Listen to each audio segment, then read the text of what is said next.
स्थानिक जो पालक साहेब आहात तो त्यांनी वामनभाई हा साल उडवील आणि जो स्थानिक पालक साहेब राजूभाई आहात तो हा हार टाकीस स्वागत करतील.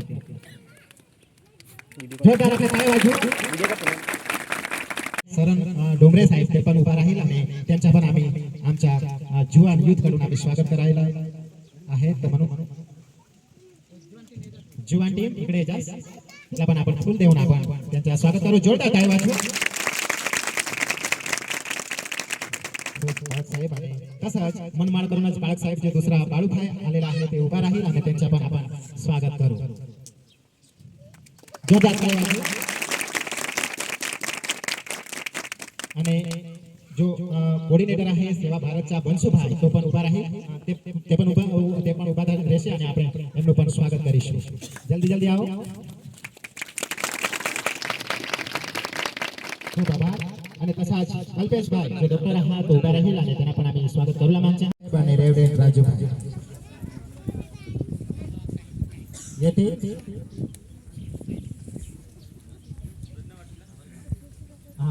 बागुल साहेब नहीं तर लग आपले स्वागत करू.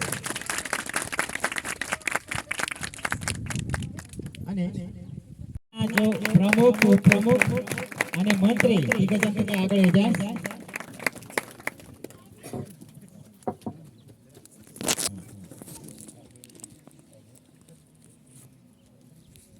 संतोषभाई केम ગયા? हां तो तिकडे काममा हा ते प्रमुखला आपले देशनी त्यांना स्वागत करू.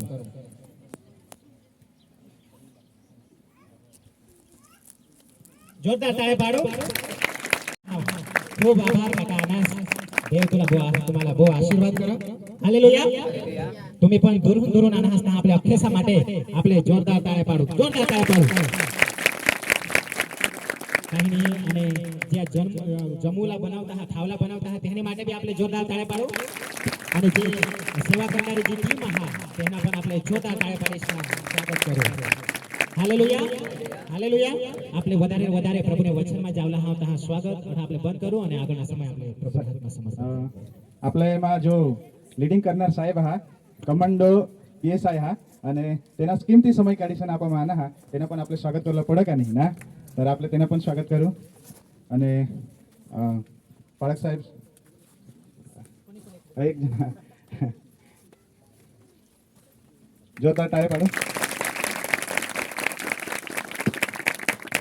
हाँ ओके. हाँ इको करो ठीक.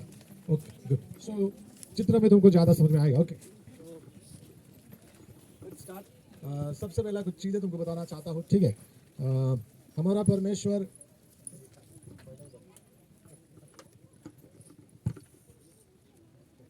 अल्फा है और ओमेगा है, आदि और अंत. ठीक है. सो ये मुकुट वाला परमेश्वर है. ठीक है. वो आदि और अंत है और ये समय है. क्या ये? ठीक है. समय. परमेश्वर समय में नहीं रहता है, समय उसके अंदर रहता है. समझ में आया कि नहीं? परमेश्वर हर एक समय को बदल सकता है. क्यों?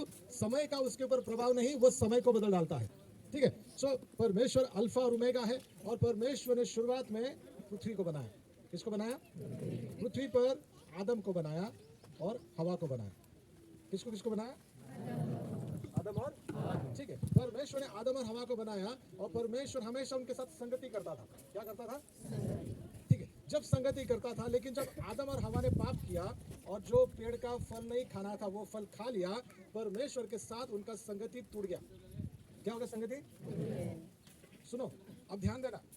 बाइबल ये नहीं बोलता कि जब आदम और हवा ने पाप किया परमेश्वर दूर चला गया.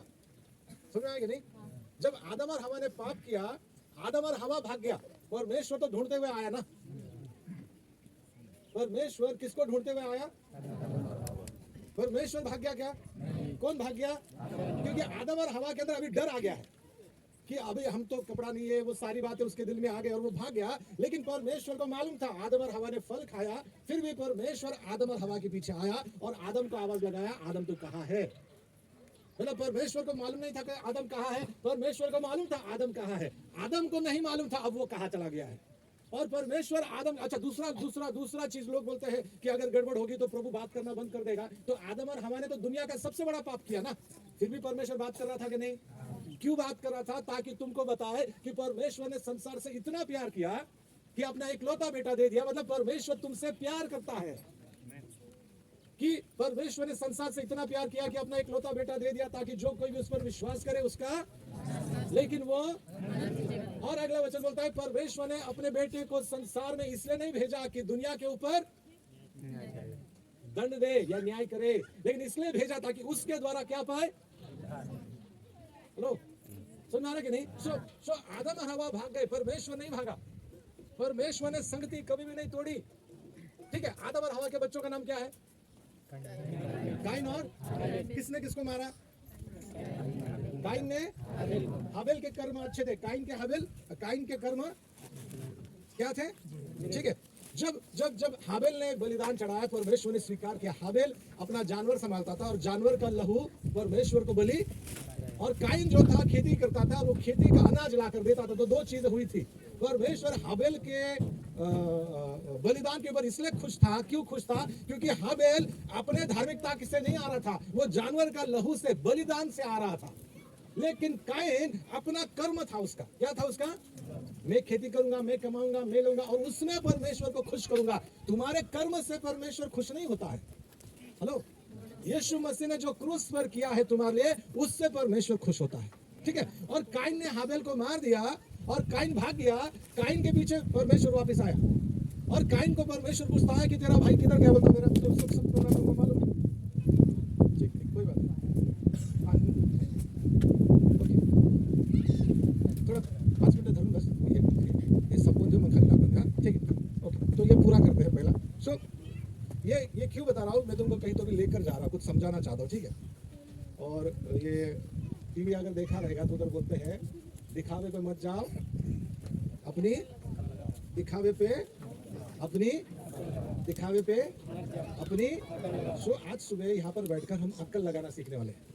ठीक है, सो जब काइन ने अपने भाई को मार डाला, परमेश्वर काइन के पीछे भागा और परमेश्वर काइन से पूछता है तेरा भाई किधर गया? फिर वो कार्यक्रम होता है। फिर काइन बोलता है मेरा सजा बहुत बड़ा है, जो भी मुझे देखेगा मार डालेगा। सो परमेश्वर काइन के ऊपर एक चिन्ह देता है और परमेश्वर बोलता है काइन, जो तुझे मारेगा उससे दुगना बदला सामने वाले से लिया जाएगा। मतलब परमेश्वर एक आदमी को बचा रहा है जो खूनी है। हेलो, समझ? तुम परमेश्वर के प्यार को समझना बहुत जरूरी है, परमेश्वर के प्रेम को समझना। हेलो, परमेश्वर के प्रेम को एक बार तुमको मालूम पड़ेगा परमेश्वर का प्रेम ना, फिर तुम सारे बंधन ऊपर नीचे से आजाद हो जाएगा, आजादी में चलेगा। सो परमेश्वर ने काइन की सुरक्षा क्यों की? इसलिए नहीं की कि उसने गलत काम किया था, पर इसलिए की कि परमेश्वर अपना प्रेम से लोगों को बचाता है। बाइबल यह कहता है कि परमेश्वर की भलाई हमारे अंदर पछतावा पैदा करती है। हेलो, उसकी भलाई हमारे अंदर क्या पैदा करती है? पछतावा पैदा करती है। पछतावा का मतलब है नया बनना। क्या होना है? क्या होना है? क्या होना? ठीक है, 2-3 बातें शुरू कर रहा हूं और तुमको समझाता हूं। ओके, सो यहाँ पर क्या हो रहा था कि आदम और हवा की संगति टूट गई। सो अब जरूरी था, परमेश्वर तो आदम के पास आ सकता था लेकिन आदम नहीं जा सकता था। आदम परमेश्वर के पास, इसलिए परमेश्वर को मनुष्य बनकर नीचे आना पड़ा। क्या बनकर नीचे आना पड़ा? और उसने आदम और हवा को ऊपर उठाया। क्या कर दिया? और जहां पर उसने आदम और हवा को ऊपर उठाया, वहां पर यीशु मसीह मरा। क्या हो गया उधर?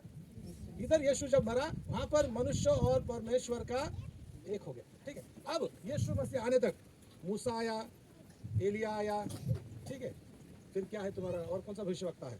यशाया आया, यिर्मयाह आया, सब आए। कब तक आए? यूहन्ना बपतिस्मा देने वाला कब तक आया? क्योंकि इन सब के अंदर परछाई थी, आने वाला है। क्या है? लेकिन इसके बाद जब वो 12 चेले, जब यीशु जिंदा हो गया, फिर पवित्र आत्मा का बपतिस्मा हो गया पेंटिकोस्ट के दिन पर, और फिर यहाँ पर तुम एक नया व्यक्ति बनकर चलता है, नया सृष्टि। क्या है? क्या है? क्या है? नया सृष्टि। अभी 2 कोरिन्थियों 5:17 में लिखा है। ओके, अच्छा हमारा देखा खूब आ रहा है, ठीक। सो अब 2 कोरिन्थियों 5:17 खोलो। ठीक है, बहुत सारी बातें बताएंगे आपको, बहुत सारी बातें बताएंगे। जो कोई मानस देशમાં છે 16 से पढ़ो। માટે હવે કે અમે કોઈને બહારના દેખાવ ઉપરથી ઓળખતા નથી, हम दूसरे को बाहर के रूप से अभी पहचानते ઓકે હા અને જો કે અમે ખ્રિસ્તને બહારના દેખાવ પરથી ઓળખ્યા હતા હા. તો પણ હવેથી તેમને એમ ઓળખતા નથી હા માટે જો કોઈ માણસ ખ્રિસ્તમાં છે હા. તો તે નવી ઉત્પત્તિ છે હા. જે જૂનું હતું તે સર્વ જતું રહ્યું हाँ છે जुनू हो तो वो क्या हो गया ग्रीक भाषा में मर गया जुना आदमी क्या हो गया हेलो बोलो ना जुना आदमी क्या हो गया मर गया हाँ જુઓ તે નવું થયું છે जो अब वो क्या हो गया है बैठो, थोड़ा देर से वापस बुलाता हूं। ओके अच्छा सुन सो हम बात कर रहे हैं अभी तुम पुराना नहीं है अभी तुम नया हो गया है परमेश्वर का नजर में तुम क्या हो गया है क्या हो गया है ठीक है ये सब बात करेंगे वापस टाइम उठाता हूँ लेकिन कुछ महत्वपूर्ण बातें तुमको बताना चाहता हूँ ठीक है अभी सोना नहीं यहाँ पर ध्यान देना पूरा ध्यान देना ठीक है अब ये अगले रविवार से पवित्र हफ्ता शुरू होने वाला है ठीक है तुमको अगर मालूम होगा यीशु मसीह का दुखद सप्ताह शुरू होने वाला है गुड फ्राइडे आएगा ईस्टर आएगा मालूम है कि नहीं हेलो ठीक है ये रविवार को कौन सा रविवार है खजूरी इतवार है खजूरी इतवार को क्या हुआ था और अरे बोलो ना क्या होता है खजूरी इतवार को हेलो यीशु मसीह गधे के ऊपर बैठकर यरूशलेम में प्रवेश करता है हाँ कि नहीं वो सब लोग खजूरी का डाली लेता है कपड़ा लेता है सामने डालता है गधा उस पर चलता है खजूरी का डाली हिलाता है और होसाना चिल्लाता है क्या चिल्लाता है सो यीशु मसीह गधे पे बैठकर प्रवेश कर रहा था ठीक है 2 बार प्रवेश किया यीशु मसीह ने गधे पे बैठकर यरूशलेम में कितने बार प्रवेश किया 2 बार ठीक है पूरा बाइबल पढ़ो अगर नहीं समझ में आता तो गूगल पे सर्च करो यीशु मसीह ने गधे पे बैठकर यरूशलेम में कितने बार प्रवेश किया गूगल तुमको सब समझा देगा ओके सो बात हो रही है कि यीशु मसीह गधे पे बैठकर यरूशलेम में आता है फिर कुछ दिन के बाद उसको मरना है हमारे पापों के लिए मारा जाएगा गाड़ा जाएगा और रविवार सुबह 3 दिन के बाद में वो जिंदा हो उठेगा ठीक है सो अब तुमको कुछ बातें मैं समझाना चाहता हूँ ध्यान देना और अगर नहीं समझ में आया तो घर जाकर वापस पढ़ लेना और अगर नहीं भी समझ में आया तो गूगल पर सर्च कर लेना समझ में आ जाएगा ठीक है अब ये खजूरी इतवार और ये हफ्ता पूरा दुनिया के लिए खास करके जो विश्वासी लोग हैं उनके लिए महत्वपूर्ण क्यों है मैं तुमको समझाना चाहता हूँ ठीक है ओके जब यीशु मसीह यरूशलेम में प्रवेश कर रहा था रविवार के दिन सुबह वो परमेश्वर के मंदिर जाने वाला था उसने अपने चेलों से कहा सामने गांव में जाओ एक गधा बांधा है गधे को लेकर आओ गधे का बच्चा है उसको लेकर आओ और उसके ऊपर बैठकर वो यरूशलेम नगर में प्रवेश कर रहा है सुनो सुनो सुनो अब वो जो समय है ये हफ्ता पुराने नियम के अनुसार यहूदी लोगों के लिए बाइबल भूमि के लिए ये हफ्ता दुनिया का पूरे साल भर में सबसे पवित्र हफ्ता है ठीक है ये हफ्ते में क्या हुआ था कि जब इजराइल के लोग मिस्र देश में बंद थे गुलाम थे 450 साल तक और परमेश्वर ने मूसा को भेजा उनको छुड़ाने के लिए ठीक है बाइबल तुमको मालूम है ना परमेश्वर ने किसको भेजा मूसा को भेजा छुड़ाने के लिए और मूसा जाता है और फरो राजा से कहता है कि हमको जाना है प्रभु की आराधना करनी है हम जंगल में यहाँ से जाएंगे तो राजा छोड़ता नहीं है उसको फरो राजा उसको छोड़ता है फिर परमेश्वर मूसा से कहता है मैं अभी 10 अलग अलग प्रकार की मरी लाने वाला हूँ बीमारियां लाने वाला हूँ रोग लाने वाला हूँ कितने प्रकार के 10 प्रकार के और एक के पीछे एक परमेश्वर मरी भेजता है पानी खून बन जाता है ठीक है सब क्या बोलते हैं बेड़ूक आ जाता है ना 10 मरी मालूम है सब हेलो सोना नहीं ठीक है बहुत जरूरी है तुमको याद रखना पड़ेगा सो 10 मरी भेजता है और आखिरी 10वीं मरी में परमेश्वर मूसा से कहता है कि अब ये राजा तुमको जाने नहीं दे रहा हूँ अभी सबसे बड़ा काम मैं करने वाला हूँ वो ये है कि राजा से लेके जो भी मिस्र देश का लोग है इनका पहला बेटा मर जाएगा फिर वो जानवर का रहे किसी का भी रहे ये रोग आने वाला है और मैं ये उनका जो पहला बच्चा है पहला जन्मा हुआ कोई भी रहे वो सब मरने वाले हैं और परमेश्वर मूसा से कहता है कि तुम एक काम करो एक छोटा सा बकरा ले लो ठीक है 1 साल का बकरा ले लो उसे काटो और उसका खून दरवाजे के फटक पर लगा दो दरवाजे का चौकट पर उसका खून लगा दो और जैसे तुम खून लगाओगे और रात को जब तुम अपने घर में बैठोगे वो दूत आएगा और वो देखेगा कि कौन से दरवाजे पर खून नहीं है जिस दरवाजे के ऊपर खून है वो अंदर कोई नहीं मरेगा लेकिन जिस दरवाजे पर खून नहीं अंदर मौत हो जाएगी ठीक है सो इजरायली लोग जाते हैं 1 साल का वो बकरा लेते हैं उसे काटते हैं उसका खून दरवाजे पर लगा देते हैं और जो दरवाजा बंद करके मतलब खून के अंदर है वो लोग बच जाते हैं लेकिन जिसके घर के ऊपर खून नहीं है वो लोग मर जाते हैं उनके पूरा फरो राजा का बेटा मर जाता है फरो राजा बहुत परेशान हो जाता है वो मूसा को बोलता मूसा अभी रात को तुम यहाँ से निकलो और वो रात को जब निकलते हैं तो बाइबल ये कहता है कि परमेश्वर ने उन लोगों से कहा ऐसा नहीं निकलना जाकर वो मिस्र देश का लोग जो है जिन्होंने 450 साल तुमको 450 साल तक तुमको गुलाम बनाया और तुम्हारे ऊपर पैसा कमाया और तुमको पगार नहीं दिया उन लोगों से जाकर सोना चांदी मांग लो तो ये आधी रात को जाते हैं लोगों से सोना चांदी मांग लेते हैं उधार नहीं मांगते लेकिन अपना पगार मांगते हैं क्या मांगते हैं अपना ठीक है 450 साल गुलामी किया है सो वो पगार दिया जाता है वो लेते हैं और ये लोग निकल जाते हैं फिर परमेश्वर मूसा से कहता है निर्गम 12 अध्याय में जब ये बाहर निकलते हैं और ये व्यवस्था 23 में घर जाकर पढ़ना फिर परमेश्वर कहता है पूरा हर साल में तुमने ये दिन के याद में ऐसा करना है हर साल ये दिन के याद में तुमने ऐसा करना है पूरा। मतलब तुम इजराइल में, फिर ये लोग आ गए, इजराइल में बस गए, वो जंगल को पूरा जमीन उन्होंने ले लिया और उधर घर बना दिए, शहर बना दिए और परमेश्वर का मंदिर बांध दिया। और परमेश्वर इनसे कहता था कि साल में एक बार, मतलब ये हफ्ते में, मतलब साल में 3 बार में से ये हफ्ते में लोग किधर भी रहे, यरूशलेम मंदिर जाना ही जाना है। साल में कितने बार? 3 बार। कितने बार जाना है यरूशलेम? ठीक है, साल में 3 बार यरूशलेम जाना है। उसमें ये 8 दिन बहुत पवित्र है, ये 8 दिन उनको आकर यरूशलेम में रुकना पड़ेगा। फिर जब यरूशलेम में आ रहे हैं मंदिर में, वो जो जो जो जो जानवर का बलि चढ़ाने के लिए, सुनो सुनो सुनो, सुना नहीं, ओके, तुमको मैं समझाना चाहता हूँ कुछ बातें। तो जब ये मेमना लेकर आएंगे, ये बकरा लेकर आएंगे और उनको बलि चढ़ाना है, तो इस 7 दिन के लिए इनको आना है। 7 दिन, पूरा 7 दिन शबात रहेगा, पूरा 7 दिन इन लोग को विश्राम करना है और याद करना है कि परमेश्वर ने उनको कैसा मिस्र देश से बाहर निकाला था। ठीक है, फिर दूसरा याद ये होता है कि परमेश्वर उनको सिखा रहा था कि तुम्हारा छुटकारा एक मेमने के लहू से हुआ है, उसी प्रकार परमेश्वर अपने बेटे को संसार में भेजेगा और उसका बेटा यीशु मसीह का मारे जाने से उसका लहू के द्वारा पूरे दुनिया को छुटकारा मिलेगा। ठीक है, समझ रहे हैं ना? तो जब ये लोग मेमना लेकर आते थे, यरूशलेम में आते थे, सो अभी 8 दिन के लिए आना है और नगर से निकल कर आना है, गांव से निकल कर आना है। सो परमेश्वर ने बोला था कि ये महीने का 10वां दिन पे तुम मंदिर आकर अपना मेमना लेके आओ और उसको 14वें दिन पर वध करो। ठीक है, उसी हफ्ते में ये सब चलता है। तो शनिवार के दिन लगभग 10वां दिन होता है जब ये सब लोग अपना 1 साल का बकरा मंदिर में ले आएंगे याजक को दिखाने के लिए। सो मंदिर का याजक देखेगा वो बकरा शुद्ध, मतलब उसके ऊपर कोई जख्म नहीं लगा है, कोई दाग नहीं है, कोई दोष नहीं है, और उसके ऊपर ठापा मारेगा, बोलेगा ये 14वें दिन पर हम इसको बलि चढ़ाएंगे। सो उनका कहना है कि कम से कम ये हफ्ते में 2 लाख बकरे को बलि चढ़ाते थे। समझ में? कभी 2000 साल पहले, यीशु मसीह आने से पहले 2 लाख बकरे का ये अठोड़े में क्या चढ़ाते थे। वो इतना खून बहता था लेकिन पाप शुद्ध नहीं हुए, लेकिन यीशु मसीह अकेला मारा, हमारे पाप शुद्ध हो गए। सुना ना? तो वो बकरे को ले आते थे। ठीक है, फिर क्या होता है, जैसा शनिवार को बकरा उन्होंने याजक को दिखाया, फिर पूरा याजक क्या करेगा, पूरा इजराइल के लिए एक बकरा काटेगा। किसके लिए? पूरा। सो उसके पास भी एक बकरा रहेगा। तो शनिवार को मंदिर में लाने के बाद में रविवार के दिन सुबह ये लोग क्या करेगा, याजक का बड़ा बकरा लेगा और बाकी सब बकरे और पूरा यरूशलेम में घुमाएंगे उसको। क्या करेंगे? यरूशलेम में घुमाएंगे लोगों को बताने के लिए कि ये हमारा छुटकारे का मेमना। सो जब वो हर साल दर साल, हर साल के बाद वो मेमने को पूरा घुमाते थे, याजक और सब लोग बोलते हैं ये मेमना है जिसके द्वारा हमको छुटकारा मिलेगा। 2000 साल पहले उसी रविवार को जब एक मेमने को घुमाया जाता है यरूशलेम में, और वो घुमाते घुमाते सब लोग क्या करेंगे, ये खजूरी का डाली लेंगे। क्यों? अगर वो मेमना को घुमाते घुमाते धूप लग गया, बेहोश हो गया वो बकरा, तो अभी काटेंगे कैसा, है ना? अभी वो बकरे को पैदल नहीं चला सकते क्योंकि चलते चलते कांटा विटा लग गया, तो फिर उसको तो काट नहीं सकते ना। हेलो। सो उसको उठा के या तो कोई गाड़ी में रखो या कोई ऊंट के ऊपर रखो और उसको पूरा यरूशलेम नगर में घुमा के। ओके, दूसरा, अभी अगर ये ले जा रहे हैं तो ये एकदम पवित्र मेमना है भैया। अभी तो अगर ये जा रहा है तो इसको धूल नहीं लगनी चाहिए, धूप नहीं लगनी चाहिए, रास्ते में कुछ वो अगर चल रहा है तो कांटा नहीं लगना चाहिए, रास्ते में गिरना नहीं चाहिए। तो ये लोग अपना कपड़ा भी नीचे डालेंगे। किसके लिए? वो बकरे को। हेलो, कुछ चित्र आ रहा है कि नहीं? 2020 साल पहले जब ये मेमना अंदर आ रहा था, उसी वक्त परमेश्वर ने भी दूसरा मेमना भेजा जो यीशु मसीह था। वो गधे के ऊपर बैठकर वही यरूशलेम में प्रवेश कर रहा था। जब याजक दिखा रहा था ये बकरा दुनिया का छुटकारे का बकरा है, परमेश्वर दुनिया को बता रहा था ये जो गधे पर बैठा हुआ बकरा है ना, ये दुनिया का पाप निकाल देगा। तो वो गधे पे बैठकर आता है, सब लोग डालियां लेते हैं, होसाना होसाना। ये 8 दिन में इनको 8 बार बोलना पड़ता है होसाना, और 8वें दिन पर ऑलमोस्ट 8 बार होसाना होसाना ये लोग बोलेगा। होसाना का मतलब है प्रभु हमको बचा। होसाना का क्या मतलब है?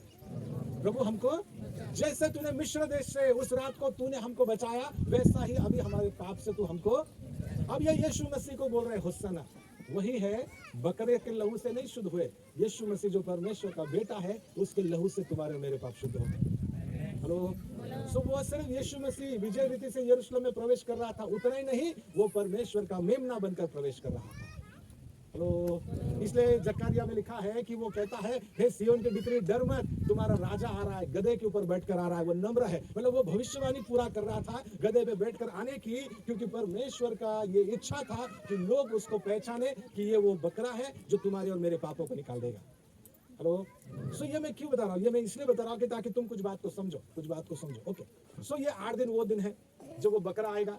सो रविवार को घुमाएंगे और शुक्रवार को 4-5 दिन के बाद उसको मार दिया जाएगा और तीसरा दिन के बाद वो जिंदा हो जाएगा, ठीक है। सो सुनो सुनो सुनो सुनो, सब लोग ऊपर देखो, ऊपर देखो। तो इसको फसई का पर्व कहा जाता है। किसका पर्व?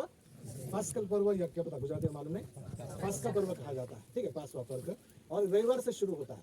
कब से शुरू होता है? सो पास्का पर्व मतलब वो रविवार से शुरू होगा। फिर 8 दिन बिना खमीर का रोटी खाना, मतलब एकदम सूखा रोटी खाना, कड़वा कुछ तो खाना। और रविवार के दिन पे जब जब जब जब शब्बात के बाद वाला दिन है, ये लोग जब अपने घर से निकला था, ये लोग ने ये काम का, जैसा अपना काम का टाइम है वैसा इजराइल में अभी बारिश का टाइम शुरू होने वाला है, ठीक है। तो अभी वो काम करता है, खेती करते हैं, और नया नया गेहूं आता है, नया नया सब्जी आता है, नया नया कच्चा कच्चा टमाटर आने लगता है। तो जब ये जब अपने यरूशलेम आने लगे हैं, तो ये जो नया नया प्रथम फल है वो भी लेकर आएंगे। तो ये 8 दिन उसको संभालना है, और रविवार के दिन सुबह वो प्रथम फल उनको परमेश्वर को अर्पण करना है, ठीक है। वो प्रथम फल का मतलब क्या है? प्रथम फल का मतलब है बीज जो जमीन में डाला, मर गया और जिंदा होके बहुत लोगों को जीवन दिया, वैसा यीशु का जीवन होने वाला है, जो मर कर दुनिया के लिए जीवन देने वाला है। तो जब रविवार को वो कच्चा सब प्रथम फल प्रभु को अर्पण करते हैं, वो ये मतलब दिखाता है कि यीशु मसीह 3 दिन के बाद जिंदा होने वाला है। रविवार की बहुत सुबह, जब तक सूरज भी नहीं निकला, वो तुम्हारे लिए जिंदा हो गया। मतलब क्या है कि 2000 सालों से परमेश्वर इजराइल को तैयार कर रहा था कि वो उद्धारकर्ता आने, ठीक है, ठीक। तो आप बोलोगे साहब इसका मतलब क्या है? तो इसका मतलब समझाता हूँ। इसका मतलब ये समझाता हूँ कि पुराने नियम की हर एक भविष्य यीशु मसीह, हर एक भविष्यवाणी यीशु मसीह में पूरी हो गई है, लेकिन उसका तुम्हारे और मेरे लिए मतलब क्या है? उसका तुम्हारे मेरे लिए मतलब यही है कि ये जो 8 दिन है, ये 8 दिन में इजरायली लोग नया साल मनाने वाले हैं। क्या करने वाले हैं? साल में 4 बार नया साल मनाते हैं। एक साल में कितने बार? ठीक है, हम लोग भी मनाते हैं, समझाता हूँ। वो इजरायली लोग एक साल में 4 बार नया साल मनाते हैं। ये अभी अप्रैल में नया साल मनाएंगे, सितंबर में नया साल मनाएंगे। सितंबर में जो नया साल होगा वो तारीख बदल जाएगी।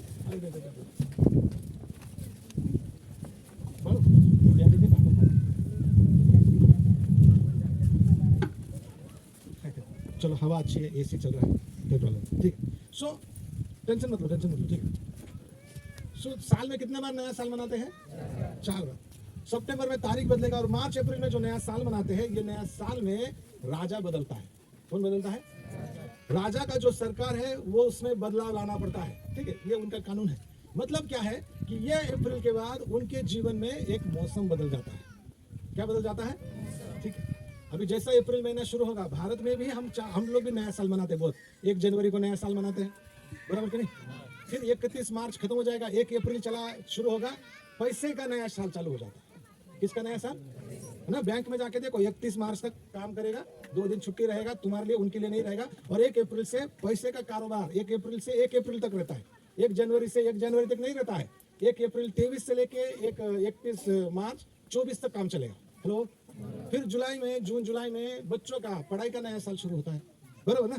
कि 1 जनवरी से लेके 31 दिसंबर तक उनका साल रहता है, क्या है ना? 20-22 बच्चों का साल। 10वीं कब पास हो गया? 20-22 में। अच्छा, 2 साल 10वीं किया? नहीं, 21 साल किया। आधा 22-20 का साल और दूसरा 21 का साल। हेलो, समझ आ रहा कि नहीं? सो मतलब क्या है, हमारे भी बहुत नए साल है, लेकिन बताने का क्या है कि ये अठौड़े में जब एक इजराइल के लिए नया साल शुरू हो रहा है, उसी टाइम पे भारत में पैसे का नया साल शुरू हो रहा है। थोड़े ही टाइम पे पढ़ाई का नया साल शुरू हो रहा है। मतलब क्या है, अगर ये सब हम भविष्य में चित्र देखें, परमेश्वर जो कर रहा है उसका चित्र देखें, तो हम ये समझ रहे हैं कि परमेश्वर टाइम बदल रहा है, मौसम बदल रहा है, और जो नया साल शुरू हो रहा है, परमेश्वर तुम्हारे और मेरे जीवन में भी बदलाव ला रहा है। तुम्हारे और मेरे जीवन में भी मौसम बदल रहा है। 31 मार्च खत्म होकर 1 अप्रैल आएगा। ये जो तुम्हारा पैसे का नया साल होगा, तुम्हारे काम के लिए आशीर्वाद का साल होगा, तुम्हारी खेती के लिए आशीर्वाद का साल होगा। अरे आमीन तो बोलो। आपले मरत आहे, आला खाऊन येतं असं जाऊ। तुम्हारा जो पढ़ाई का साल बदलेगा, तुम्हारे बच्चों के लिए अच्छा साल होगा। जो बच्चे पास नहीं होते तो ये साल जरूर पास हो जाएंगे। हेलो, तो पढ़ा नहीं तो मरने दो, क्या है। मैं दुआ करता हूँ, देखो राजू भाई साहब इधर है, गवर्नमेंट में बड़ा अधिकारी है। मैं दुआ करता हूँ तुम सबके सब ऐसे ही बड़ा बड़ा अधिकारी बनो। हेलो, बाइबल में लिखा है तुम मांगते नहीं इसलिए मिलता नहीं है। असल माझा देववर तर देईल खाटेवर, है ना? देव आहे रे, देव सगळं बघतो, एक दिवस देईल, काय नाही देणार, घ्यायला भेटल, काय नाही भेटणार। मांगो तो, ढूंढो तो, खटखटाओ तो, अपने को मांगने का नहीं, ढूंढने का नहीं, खटखटाने का नाही, मग असल देववर तर देईल खाटेवर। तर आपल्या जागी उभं राहा, आपल्या जागी कोणी बघणार नाही, आपले डोळे बंद ठेवा, उभे राहा। उभे राहा, उभे राहा. की देवा आजपासून मी गुलाम नाही, तुझा मुलगा मुलगी म्हणून चालायचं, मला अधिकारामध्ये चालायचं आहे. जर तुमची इच्छा आहे की प्रार्थना करावी तर आपल्या जागी उभे राहा, तर आपल्या जागी उभे राहा, आपल्या जागी उभे राहा. तुमची इच्छा आहे की देवा मला स्पर्श कर. कोणी नाही बघू राहिलं तुम्हाला, कोणी नाही बघू राहिलं, कोणी बघणार पण नाही, तर आपल्या ठिकाणी उभे राहा, आपल्या जागी उभे राहा, आपल्या जागी उभे राहा. जर काही प्रार्थना असेल, वैयक्तिक प्रार्थना असेल, वैयक्तिक प्रार्थना करायची आहे, तर आपल्या जागी उभे राहा, आपल्या जागी उभे राहा. आम्ही प्रार्थना करणार आहोत. Hallelujah, hallelujah, hallelujah, hallelujah, hallelujah. देवा तुझे आभार मानतो, तुझ्या नावाला स्तुती देतो. देवा तुझ्या नावाला स्तुती देतो. Thank you Lord. धन्यवाद येशू, धन्यवाद येशू, धन्यवाद येशू. आपले हात वरती करूया, आपले हात वर करा, देवाची स्तुती करा. आपलं तोंड उघडून देवाला धन्यवाद द्या, देवाला धन्यवाद द्या, देवाला धन्यवाद द्या, त्याची स्तुती करा.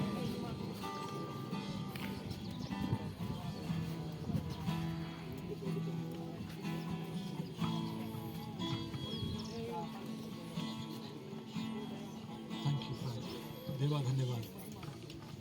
तुझ्या नावाला आदर देतो. या आपलं तोंड उघडून त्याची स्तुती करू, तोंड उघडून त्याची महिमा करू.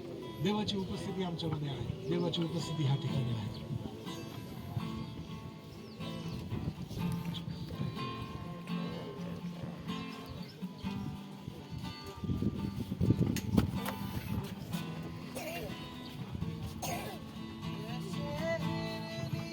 पानी के लिए प्यासा मैं भी हूँ लिए, जैसे हिरनी पानी के लिए प्यासा मैं भी हूँ तेरे लिए. तुझे ढूंढता हुआ, तुझे चाहता हुआ, छोड़ आया आसमां तू यहाँ. भीड़ से मुझको चुना, अपना बना लिया, नाम तेरा है दिया यीशुआ. चल मुझे, ले चल मुझे, तू है जहाँ, ले चल मुझे, ले चल मुझे, ले चल मुझे तेरे सिंहासन के पास. ले चल मुझे, मैं तेरे पास आता हूँ, पवित्र दिल से आराधना मैं करता हूँ, प्रेमी मन से मैं तेरे पास आता हूँ, पवित्र दिल से आराधना मैं करता हूँ, प्रेमी मन से मुझे ढूंढता हुआ, मुझे चाहता हुआ, छोड़ आया आसमां तू यहाँ.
देवा तुझे आभार मानतो, तुझ्या नावाला स्तुती देतो, तुझ्या नावाला सर्व गौरव देतो.